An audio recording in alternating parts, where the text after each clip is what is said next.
Bapak sebelumnya mengganggu waktunya Pak, gunakan kami dari kelas NIF. Saat ini kami dapat tugas untuk mewawancarai dosen mengenai e-learning. Adapun pertanyaan yang akan kami tanyakan itu ada 2 pertanyaan Bapak. Untuk pertanyaan yang pertama itu, bagaimana pandangan Bapak mengenai penerapan e-learning dalam perkuliahan? Pertama, sekarang sudah jadi kebutuhan ya. Kalau menyangkut e-learning itu memang harus betul-betul dimanfaatkan supaya tingkat keterserapan materi ini bisa efektif, sehingga memudahkan tugas dosen, memudahkan mahasiswa juga mendapatkan materi dengan efektif, sehingga ini akan menghemat waktu, menghemat tenaga. Itu harusnya memudahkan. Jadi secara umum penggunaannya sudah besar. Sekarang itu harus dan semua orang harus tahu bila itu sudah jadi kebutuhan bersama.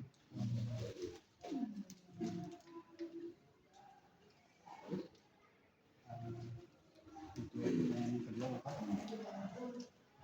selama menggunakan ini apa saja kendala yang Bapak alami? Ya. Pertama, tiap orang itu punya kendala masing-masing kalau dalam menggunakan ilmu. Kita lihat dari yang termudah dulu, itu dari mindset. Ada juga dosen yang kayaknya belum bisa move on dengan cara tradisional, dan dia tetap aja kemana-mana pakai manual. Itu tidak bisa dikenal. Mindsetnya dulu diberi. Kedua, setelah mindset adalah kemampuan memahami IT-nya sendiri, atau si aplikasinya, atau si e-learning-nya sendiri. Jangan membuat jadi susah untuk menggunakan tangan ketiga untuk membantu. Rata-rata tidak serta-merta si dosennya itu yang mengerjakan tugas-tugas untuk ada di e-learning, itu orang lain. Jadi kalau hitungannya apakah dia menggunakan, tapi dia bisa belum. Jadi kalau disebut kendala, salah satunya adalah harus aplikasi yang mudah diakses, mudah diakses, mudah digunakan, juga mudah untuk dimanfaatkan. Jadi nggak berlipat, jadi harus yang user friendly gitu, si aplikasinya. Karena itu juga menjadi kendala tersendiri, terutama buat mereka yang tidak punya banyak waktu untuk mendesain. Kalau misalnya sebatas gimana upload, gimana masukin linknya, itu mudah. Kemudian, mungkin yang paling mudah yang harus juga dikerjakan oleh aplikasi itu adalah gimana caranya e-learning itu juga terintegrasi dengan AI.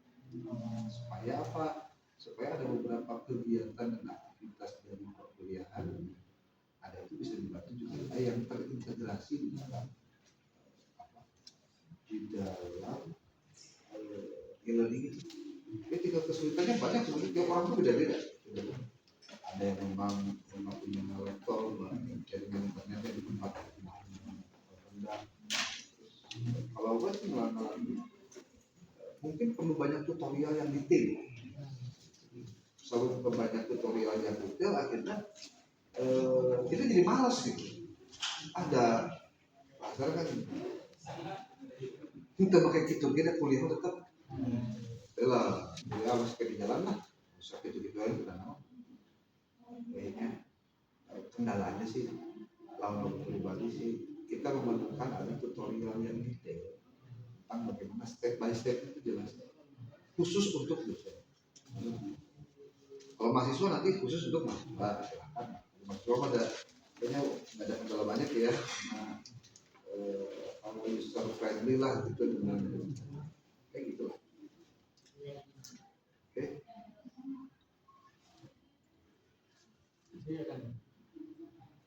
Paling setelah ini Pak, kira-kira elemen apa sih Pak yang sulit untuk dilakukan melalui e-learning? Kalau kamu maksud e-learning itu yang digunakan oleh kampus, terus terang saja kampus sendiri termasuk orang yang sampai hari ini belum memaksimalkan penggunaan. Alasan banyak lah, tapi karena memang tadi kan muka dua tadi kita belum banyak mengetahui detail tentang aplikasi. Dan sekarang katanya ada yang baru bisa diaplikasikan. Nah, terus kalau tadi fitur ya apa? Elemen yang sulit untuk di-learning kan? Kayaknya kalau pengalaman mah apa ya? Ada emang tugasnya gitu-gitu aja sih ya. Jadi kan paling bikin menjawab soal, tugas, terus meriksa, terus itu standar sebenarnya mah. Untuk sebuah perangkat e-learning itu atau yang LMS banyak gitu, itu sudah standar.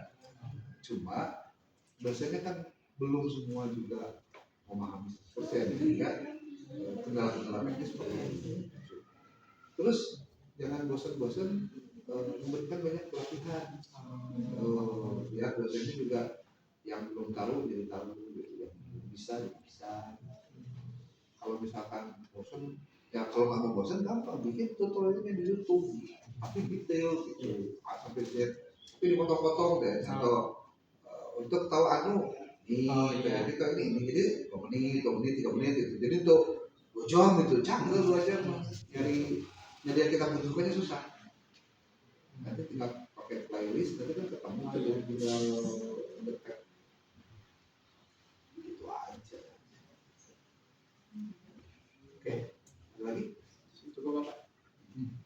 Bapak terima kasih Bapak untuk waktunya. Mohon maaf bila mengganggu kesibukan Bapak. Lagi kami mohon maaf bila mana